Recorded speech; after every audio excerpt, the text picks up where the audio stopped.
यहाँ पर देखिए हिंदी के महत्वपूर्ण बहुविकल्पीय प्रश्न, यहाँ पर देखिए महत्वपूर्ण गद्यांश, और उसके बाद यहाँ पर देखिए महत्वपूर्ण पद्यांश, उसके बाद यहाँ पर देखिए महत्वपूर्ण जीवन परिचय जो कि ये लेखक का जीवन परिचय है, और इसके बाद ये कवि का जीवन परिचय, देन उसके बाद संस्कृत गद्यांश, देन उसके बाद यहाँ पर देखेंगे तो संस्कृत पद्यांश, देन उसके बाद यहाँ पर देखेंगे तो पत्र लेखन, और उसके बाद यहाँ पर आपका आता है निबंध। आज की इस वीडियो में आपको हिंदी की इतनी जबरदस्त तैयारी कराने वाला हूँ कि आप सोच भी नहीं सकते हो। यानी कि अगर आप भी 2025 बोर्ड एग्जाम देने वाले हो और हिंदी का पेपर देने वाले हो तो देख सकते हैं यहाँ पर कि एकदम पूरा अच्छे से आपको तैयारी कराने वाले हैं, पूरा A to Z हिंदी का तैयारी कराने वाले हैं। अगर आपने अभी तक हिंदी में कुछ भी नहीं पढ़ा है तभी भी आप 95% लेकर आओगे, क्योंकि आज की यह वीडियो ना हिंदी 2025 के लिए काफ़ी ज़्यादा इंपॉर्टेंट है, और आज की यह वीडियो महामैराथन वीडियो होने वाली है। यानी कि ऐसा वीडियो पूरे यूट्यूब पर आपको कहीं नहीं देखने को मिलेगा, इस चैनल पर मिलेगा, और यह चैनल 95% की गारंटी के साथ तैयारी कराता है, और हिंदी में 95 तो छोड़ो 98-99 लेकर आओगे इस वीडियो को देखने के बाद। 100% बोल रहा हूँ कि 98-99 लेकर आओगे, तो इस वीडियो को लास्ट तक जरूर देखना। और देख सकते हैं इनका पूरा का पूरा एकदम अच्छे से मैं सॉल्यूशन बताऊंगा, तो बिना देर किए चलिए वीडियो को स्टार्ट करते हैं। लेकिन हाँ, जितना मेहनत से इन सब चीज़ों को मैं तैयार किया हूँ उतना मेहनत से ही आपको केवल और केवल 40 मिनट 45 मिनट की वीडियो होगी, पूरे लास्ट तक देखना है। इतना मिनट आपको लास्ट तक देखना है, धैर्य बनाकर देखना है। अगर आप इतना देर वीडियो को देख लेते हो तो मैं बोल रहा हूँ कि अगर आपने कुछ भी नहीं पढ़ा, हिंदी में आपको कुछ भी नहीं आता, तभी आप 95% फोड़ कर रख दोगे, मैं गारंटी देकर बोल रहा हूँ। इससे बाहर आपके पेपर में एक भी क्वेश्चन नहीं आएंगे, और ये क्लास 10th यूपी बोर्ड 2025 का सबसे बेहतरीन वीडियो होने वाली है। चलिए बिना देर किए वीडियो को स्टार्ट करते हैं। तो सबसे पहले देखिए यहाँ पर सबसे पहला प्रश्न है, शुक्ल युग की कला अवधि है। शुक्ल युग की कला अवधि कब से कब तक है? तो भाई 1919 से 1938 तक शुक्ल युग चला था। कब से कब तक चला था? 1919 से 1938 तक। देखिए उपन्यास भूले विषय चित्र के लेखक कौन है? तो उपन्यास भूले विषय चित्र के लेखक है भगवती चरण वर्मा। उसके बाद देखिए लहरों के राजहंस के लेखक हैं। लहरों का राजहंस जो रचना है उसके लेखक कौन है? तो ये जो है मोहन राकेश हैं। ठीक। पंच परमेश्वर कहानी के लेखक कौन है? तो वो कौन है? मुंशी प्रेमचंद। ख वाला ऑप्शन राइट हो जाएगा। चलिए गोदान उपन्यास के लेखक कौन है? तो गोदान उपन्यास के लेखक प्रेमचंद्र जी हैं। कौन है? प्रेमचंद्र जी, जिसको मुंशी प्रेमचंद्र के नाम से जाना जाता है। उसके बाद यहाँ पर देखिए भूषण किस युग के कवि है? तो भूषण जो है रीतिकाल के कवि है। भूषण किस युग के कवि है? रीतिकाल के कवि है। ठीक। चलिए उसके बाद देखिए इन सब का अगर आपको फ्री PDF चाहिए तो देख लीजिए। सबसे पहले इसमें क्या क्या मिलेगा? PDF of most important question, यानी कि सभी मोस्ट इंपॉर्टेंट क्वेश्चन का आपको PDF दिया जाएगा। देन उसके बाद देखिए ये PDF में आपको 95% दिलाने की गारंटी दी जाएगी, यानी कि इस PDF को अगर आप पढ़ लोगे तो आपका 95% गारंटी देकर बोलेंगे कि हाँ आ ही जाएगा, ये गारंटी है।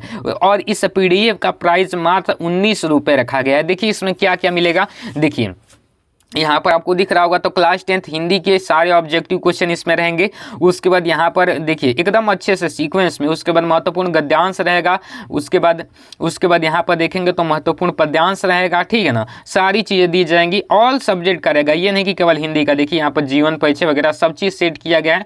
देन उसके बाद यहाँ पर देखेंगे तो यहाँ पर इंग्लिश हिंदी का जो है एक पेपर दिया हूँ, वायरल पेपर। उसके बाद हिंदी की कॉपी कैसे लिखना है वो भी दिया हूँ। देन उसके बाद देखेंगे तो यहाँ पर देखिए यहाँ पर साइंस के सारे इंपॉर्टेंट क्वेश्चन हैं। एकदम पूरे बुक की तैयारी इसमें कराया हूँ। 95% लाने से कोई नहीं रोक पाएगा, और मात्र भाई 19 रुपये ही ले रहा हूँ। देखिए साइंस के सारे इंपॉर्टेंट क्वेश्चन यहाँ पर हैं, केवल इनको तैयार करके चले जाना है। उसके बाद यहाँ पर वायरल पेपर लगा दिया हूँ। उसके बाद साइंस की कॉपी कैसे लिखनी है उसको लगा दिया हूँ अच्छे से, यानी कि ऑल सब्जेक्ट का इसमें है। देखेंगे ना तो ऑल सब्जेक्ट का है, पूरे सब्जेक्ट का मैंने इसमें ऐड कर रखा है। देख लीजिए ये सोशल साइंस में अगर आपने कुछ भी तैयारी नहीं किया है तो ये पढ़ के आप 95% ला सकते हो। तो इसके लिए आपको करना क्या होगा, देखिए ये जो आपको नंबर दिख रहा है ना, इस नंबर पर मुझे 19 रुपये फ़ोन पे करना है। देखिए बहुत सारे लड़के किए हैं, दिखा देता हूँ आपको। बहुत सारे लड़के किए हैं हमें फ़ोन पे। यहाँ पर देखिए बहुत सारे लड़के यहाँ पर फ़ोन पे किए हैं। देख लीजिए यहाँ पर बहुत सारे लड़के फ़ोन पे करके उसका स्क्रीनशॉट हमें भेज देना है, हम आपको ये PDF भेज देंगे। देखिए इस लड़के को भेज दिया हूँ, इस लड़के को भी भेज दिया हूँ। देखिए यहाँ पर उसके बाद देखिए इस लड़के को भी भेज दिया हूँ। सबको मतलब कि एकदम अच्छे से मैं भेज देता हूँ। जो भी स्टूडेंट मुझे फ़ोन पे कर देता है 19 रुपये, मैं अच्छे से पूरा का पूरा PDF भेज देता हूँ। देखिए एकदम अच्छे से सबको भेज दिया हूँ। देखिए ये मतलब कि यह लड़का था, इसको भी भेज दिया हूँ। यानी कि आपको भी मिल जाएगा। जो भी स्टूडेंट इस नंबर पर फ़ोन पे करके उसका स्क्रीनशॉट इस नंबर पे व्हाट्सएप कर देगा, मैं गारंटी देकर बोल रहा हूँ कि उसको भेज दूंगा। और सबसे कम प्राइस में ये दे रहा हूँ, आप जाएंगे यूट्यूब पर तो 149 से एक भी कम रुपए प्राइस में आपको पूरा सब्जेक्ट का PDF नहीं मिलेगा। मिनिमम 149 और मैक्सिमम 399 का बिक रहा है, 699 का बिक रहा है, जो कि उसमें क्वालिटी भी नहीं है, वो मतलब कि लैपटॉप से टाइप करके दे रहे हैं। लेकिन मैं हैंड रिटेन दूंगा भाई, अच्छे से आप याद कर सकते हो। चलिए उसके बाद देखिए यहाँ पर प्रिय प्रवास के रचनाकार कौन है, तो प्रिय प्रवास के रचनाकार हरिऔध जी हैं। देखिए मैं टिक क्यों लगा कर रहा हूँ, क्योंकि आपकी काम जल्दी में हो सके, फास्ट आप वीडियो को देख सको, ताकि इसीलिए मैं टिक लगा कर रहा हूँ सारी चीज़ें, कि आपका टाइम वेस्ट ना हो। आंगन के पादवार के रचनाकार हैं, आगे हैं दीपशिखा काव्य संग्रह के रचनाकार हैं महादेवी वर्मा हैं। आचार्य रामचंद्र शुक्ल किस युग के लेखक हैं, तो वो शुक्ल युग के हैं। शुक्लेतर युग की समय सीमा है 1936 से 1947, याद करते चलिएगा। रसिक प्रिया के रचनाकार कौन है, तो आचार्य केशव दास हैं। कृति कंकाल के लेखक कौन है, तो कंकाल तितली इरावती के लेखक जयशंकर प्रसाद जी हैं। सबको एकदम अच्छे से तैयार कर लीजिएगा। यामा के रचयिता का नाम क्या है, तो यामा के रचयिता का नाम महादेवी वर्मा है। अर्धनारीश्वर के लेखक है विष्णु प्रभाकर। देखिए कितने एकदम मोस्ट इंपॉर्टेंट क्वेश्चन इसमें सेट किए गए हैं। आधुनिक काल की समय अवधि है 1843 से वर्तमान तक। भगवत शरण उपाध्याय द्वारा रचित निबंध है, तो ठूंठा आम है। साकित महाकाव्य की रचना किसने की, तो मैथिली शरणगुप्त ने की। ललित लालाम के रचयिता कौन है, तो मतीराम जी हैं। एकदम अच्छे से देख लीजिए। उसके बाद गबन किसकी रचना है, काफ़ी मोस्ट इंपॉर्टेंट क्वेश्चन ये भी है, तो गबन जो है मुंशी प्रेमचंद्र जी की रचना है। नीड़ का निर्माण फिर किस विधा की रचना है, तो ये आत्मकथा विधा की रचना है। उसके बाद मधुशाला किसकी रचना है, तो हरिवंश राय बच्चन जी की रचना है। उसके बाद गुनाहों के देवता किस विधा की रचना है, तो बताना है, तो ये उपन्यास विधा की है। संस्कृति और सभ्यता के निबंधकार कौन है, तो ये जयशंकर प्रसाद जी हैं। सॉरी यहाँ पर गलत कहीं लगाएगा ना, संस्कृति और सभ्यता के लेखक आचार्य रामचंद्र शुक्ल भी है। ठीक, जयशंकर प्रसाद संस्कृति वाला चैप्टर, भारतीय संस्कृति एक चैप्टर है, तो उसके लेखक है। ठीक, दूसरा सप्तक का प्रकाशन वर्ष है, वो है 1951 ईस्वी में। ठीक, चलिए यहाँ पर अगला क्वेश्चन देखिए, सरस्वती पत्रिका के संपादक कौन है, तो ये जो है Mahavir Prasad Dwivedi. Most important question, हर साल बोर्ड एग्जाम में पूछा जाता है। गेहूं और गुलाब के रचनाकार कौन है, तो राम वृक्ष वेनुपुरी हैं। शिक्षा और संस्कृति, हाँ यही बोल रहा था, शिक्षा और संस्कृति के जो लेखक हैं डॉक्टर राजेंद्र प्रसाद जी हैं। कौन है, डॉक्टर राजेंद्र प्रसाद जी। क्या भूलूं कि याद करूं के रचयिता कौन है, तो क्या भूलूं कि याद करूं के रचयिता हरिवंश राय बच्चन जी हैं। कौन है, हरिवंश राय बच्चन। उसके बाद देखिए वैदेही वनवास के रचनाकार कौन है, तो हरिऔध जी हैं। कला और बूढ़ा चांद के रचनाकार कौन है, सुमितानंदन पंत जी हैं। और बाण भट्ट की आत्मकथा के रचनाकार कौन है, हजारी प्रसाद द्विवेदी जी हैं। कौन है, हजारी प्रसाद द्विवेदी। उसके बाद देखिए यहाँ पर राम कुमार वर्मा द्वारा रचित प्रबंध काव्य है, कौन सा है, तो ये जो है उत्तरायण है। अनादर शब्द में उपसर्ग कौन सा है, तो इसमें अनुपसर्ग है।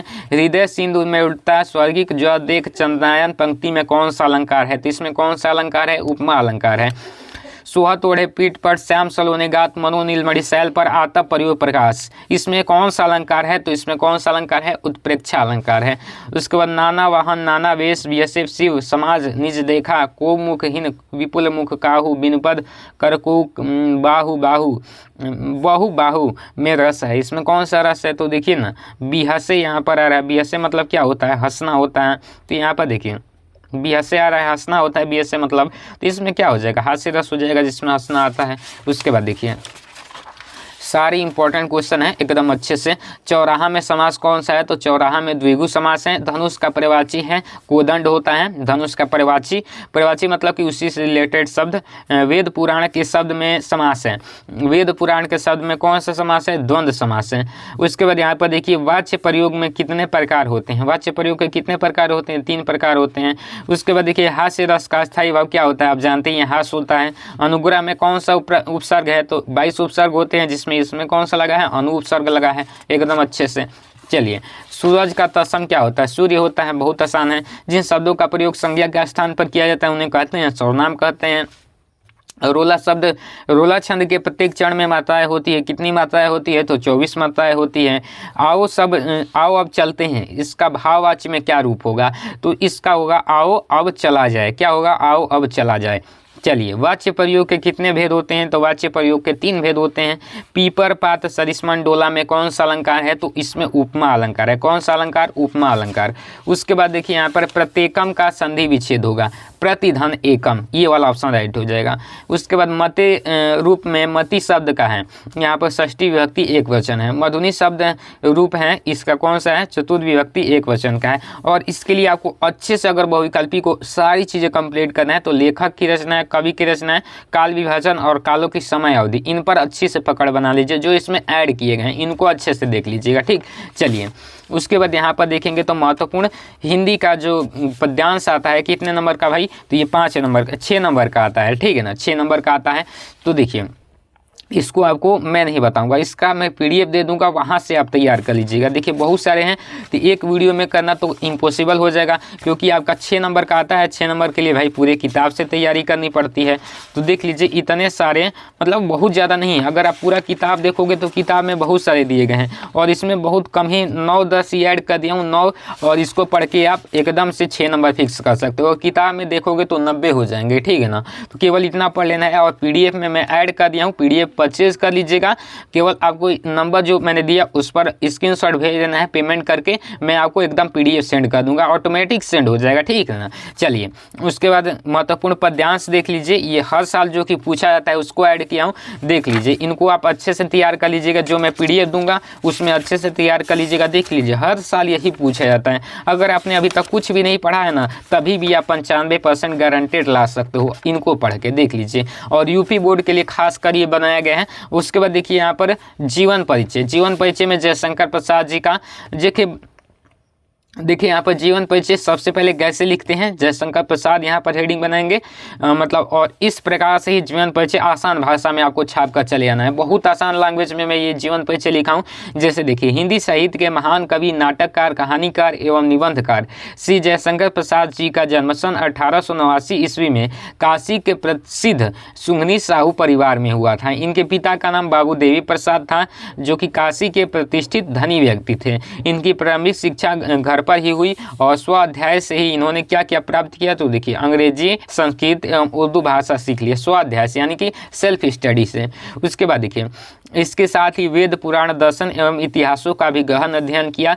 माता पिता तथा बड़े भाई की मृत्यु हो जाने पर इनका व्यवसाय और परिवार इन्होंने संभाला ही था कि कुछ दिनों बाद, यानी कुछ वर्षों बाद, भाभी तथा पत्नी की मृत्यु हो जाने से भी इनके ऊपर विपत्तियों का पहाड़ टूट पड़ा। मतलब कि जैसे ही इनके माता पिता और बड़े भाई की मृत्यु हो जाती है तो इनका व्यापार इन्होंने संभाला ही था। तब तक होता क्या है कि इनके भाभी और पत्नी की भी मृत्यु हो जाती है, तो जिनके कारण इनके ऊपर विपत्तियों का पहाड़ टूट पड़ता है, और उसके बाद इनका परिवार ऋण की बोझ में दब जाता है। इन घटनाओं के कारण इनका शरीर चिंताओं से जर्जर होने लगता है, और ये क्षय रोग से ग्रसित हो जाते हैं। और 14 नवंबर 1937 को केवल 48 वर्ष की आयु में ही इनकी मृत्यु हो जाती है। अब इनकी रचनाएं लिखनी होती है तो ये 3 रचनाएं लिख देना, चंद्रगुप्त, कंकाल, तितली, इरावती, बहुत सारी रचनाएं, केवल एक लिखना होता है। ये 3 याद कर लेना, अच्छे से छाप देना। चलिए, यहाँ पर अच्छे से ये भी देख लीजिए, डॉक्टर राजेंद्र प्रसाद का जीवन परिचय काफ़ी बेहतरीन तरीके से देख लीजिए। देश रत्न डॉक्टर राजेंद्र प्रसाद का जन्म सन 1884 ईस्वी में बिहार राज्य के छपरा जिले के जीरादेई नामक ग्राम में हुआ था। इनके पिता का नाम महादेव सहाय था। इनका परिवार गांव के संपन्न प्रतिष्ठित कृषक परिवार में हुआ था इनका जन्म, ठीक है ना। उसके बाद इन्होंने कोलकाता विश्वविद्यालय से एमए तथा एलएलबी की परीक्षा उत्तीर्ण की। ये प्रतिभा संपन्न एवं मेधावी छात्र थे। ये परीक्षा में सदैव प्रथम आते थे। कुछ समय तक मुजफ्फरपुर कॉलेज में अध्यापन कार्य करने के पश्चात ये पटना और कोलकाता हाईकोर्ट में वकील भी रहे। इनका झुकाव प्रारंभ में ही राष्ट्र सेवा की ओर था। उसके बाद सन 1917 ईस्वी में इन्होंने चंपारण के आंदोलन में भी भाग लिया था। इनकी प्रतिभा, कर्तव्य निष्ठा, ईमानदारी और निष्पक्षता से प्रभावित होकर इन्हें भारत गणराज्य का प्रथम राष्ट्रपति बनाया गया। जीवन भर निस्वार्थ सेवा करते हुए ये 28 फरवरी 1963 को दिव्यांगत हो गए। उसके बाद इनकी रचनाएं, मेरी आत्मकथा, शिक्षा और संस्कृति, रचनाएं याद कर लीजिएगा। बोर्ड एग्जाम में हर साल मतलब ये क्वेश्चन पूछा जाता है जयशंकर प्रसाद का, और रचनाएं एक लिखने को कहता है, ठीक। चलिए,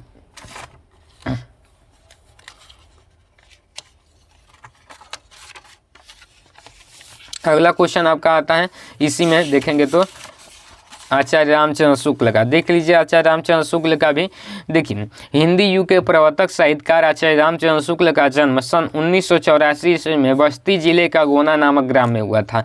इनके पिता चंद्रबली शुक्ल मिर्जापुर के कानूनगो थे। इनकी माता अत्यंत विदुषी और धार्मिक महिला थी। इनकी प्रारंभिक शिक्षा राठ नामक तहसील में हुई और इन्होंने मिशन स्कूल से 10वीं की परीक्षा उत्तीर्ण की। गणित में कमजोर होने के कारण ये आगे नहीं पढ़ पाए और बाद में इन्होंने मिर्जापुर के न्यायालय में ही नौकरी आरंभ कर दी। कुछ दिनों बाद ये नौकरी छोड़कर मिशन स्कूल में चित्रकला के अध्यापक बन गए। उसके बाद अध्यापन कार्य करते हुए इन्होंने अनेक कहानी, कविता, निबंध एवं नाटकों की रचना की। उसके बाद कुछ समय तक ये काशी नागरी पचाणी पत्रिका का भी संपादन किए। स्वाभिमानी और गंभीर प्रकृति का यह हिंदी का दिग्गज साहित्यकार सन 1941 ईस्वी में स्वर्गवासी हो गए, यानी कि 1941 ईस्वी में इनकी डेथ हो गई। उसके बाद रचनाएं चिंतामणि, रस मीमांसा और विचार भी थी। ये 3 रचनाएं याद कर लीजिएगा, देख लीजिए, एकदम अच्छे से मैंने लिखा है जीवन परिचय। इनका भी PDF इसी में आपको मिल जाएगा, जो मैंने PDF यहाँ पर प्रोवाइड कर रखा है, इसी में आपको इन सब का मैं PDF प्रोवाइड कर दूंगा, ठीक है ना। और इतने सारे लड़के देख लीजिए खरीदे हुए हैं, बहुत सारे लड़के खरीदे हुए हैं, ठीक, तो आपको मिल जाएगा। चलिए यहाँ पर सूरदास का जीवन परिचय देख लीजिए, हर साल आपके बोर्ड एग्जाम में पूछा जाता है, देख लीजिए यहाँ पर अच्छे से। इसका भी मैं PDF दे दूंगा। देखिए केवल ये 3, इसमें लेखक में केवल 3 तैयार कर लीजिएगा और यहाँ पर कवि में केवल 3 बता रहा हूँ, केवल इनको तैयार कर लीजिएगा। आपका 10 नंबर केवल इन 3 यानी कि 6 को तैयार कर लोगे तो 10 नंबर आपका फिक्स हो जाएगा। तो देख लीजिए यहाँ पर सूरदास का जीवन परिचय कैसा है कि सूरदास जी का जन्म 1478 ईस्वी में आगरा से मथुरा जाने वाली सड़क के पास नामक ग्राम में हुआ था। कुछ विद्वान इनका जन्म दिल्ली के निकट सिंही ग्राम को मानते हैं। सूरदास जी जन्मांध थे, इस विषय में भी अनेक मतभेद हैं। सूरदास जी बचपन से ही रुचि भगवत भक्ति के गायन में थी और इनसे भक्ति का एक पद सुनकर पुष्टि मार्ग के संस्थापक महाप्रभु वल्लभाचार्य ने इन्हें अपना शिष्य बना लिया। उसके बाद इसके साथ ही वह श्रीनाथ जी के मंदिर के कीर्तन का सारा भार सौंप दिए। अब देखिए यहाँ पर श्री वल्लभाचार्य के पुत्र विठलनाथ ने अष्ट साहब के नाम से 8 कृष्ण भक्त कवियों का संगठन किया था, जिसमें सूरदास जी इसके सर्वश्रेष्ठ कवि थे। वे गौ घाट पर रहकर जीवन भर कृष्ण की लीलाओं का गायन करते रहे। सूरदास जी की मृत्यु सन 1583 ईस्वी में गोसाई विठलनाथ के सामने पासोली नामक ग्राम में हुई। उसके बाद रचनाएं इनकी कुछ लिख दीजिएगा, जैसे सूरसागर, सूरसरावली और साहित्य लहरी, ये 3 रचनाएं लिख दीजिएगा। इसके बाद यहाँ पर देख लीजिए तुलसीदास का जीवन परिचय, काफ़ी मोस्ट इंपॉर्टेंट, ये भी हर साल आपके बोर्ड एग्जाम में पूछा जाता है। तो देखिए कैसे इसको लिखना है। सबसे पहले लिखेंगे कि तुलसीदास जी का जन्म सन 1532 ईस्वी में बांदा जिले के राजापुर नामक ग्राम में हुआ था। कुछ विद्वान इनका जन्म एटा जिले के सोरो ग्राम में मानते हैं। तुलसीदास सरयू पारेण ब्राह्मण थे। इनके पिता आत्माराम दुबे तथा माता हुलसी ने अभुक्त मूल नक्षत्र में उत्पन्न होने के कारण इन्हें त्याग दिया था, यानी कि इनका जन्म अभुक्त मूल नक्षत्र में हुआ था, जिनके कारण इन्हें उन लोगों ने क्या किया था, इनके माता पिता ने इन्हें फेंक दिया था, कहीं पर त्याग दिया था, ठीक ना। चलिए, इनका बचपन अनेक आपदाओं के बीच व्यतीत हुआ। सौभाग्य से इन्हें बाबा नरहरि दास जैसे गुरु का वरदहस्त प्राप्त हुआ। इनकी कृपा से शास्त्रों के अध्ययन अनुशीलन का अवसर मिला। तुलसीदास का विवाह सुंदर और विदुषी कन्या रत्नावली के साथ हुआ। ये अपने पत्नी के प्रेम में अनुरक्त रहते थे। एक बार पत्नी के डांट से इन्हें वैराग्य उत्पन्न हो गया और ये काशी चले गए। अपनी अनेक रचनाएं काशी, चित्रकूट और अयोध्या में लिखे। काशी के 80 घाट पर सन 1623 में इनकी पार्थिव लीला का संस्मरण हुआ। इस प्रकार से और रचनाएं कवितावली, दोहावली और रामचरितमानस, केवल ऐसे लिख दीजिएगा।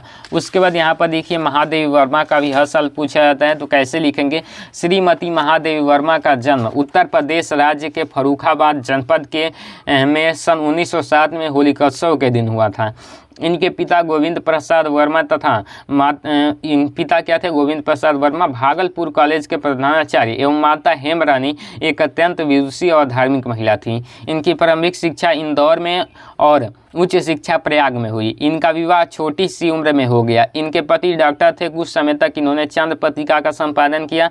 इनके साहित्य सेवाओं के लिए राष्ट्रपति ने इन्हें पद्म भूषण की उपाधि से अलंकृत किया। उत्तर प्रदेश क्या है हिंदी संस्थापन द्वारा 18 मई 1983 ईस्वी को इन्हें हिंदी सर्वश्रेष्ठ कवित्री के रूप में भारत भारती पुरस्कार प्रदान करके सम्मानित किया गया और 11 सितंबर 1987 ईस्वी को इस संसार से ये विदा ले लिए। और इनकी रचनाएं केवल ये 3 दीप शिखा, निहार, सांदगी तैयार कर लीजिएगा, ठीक।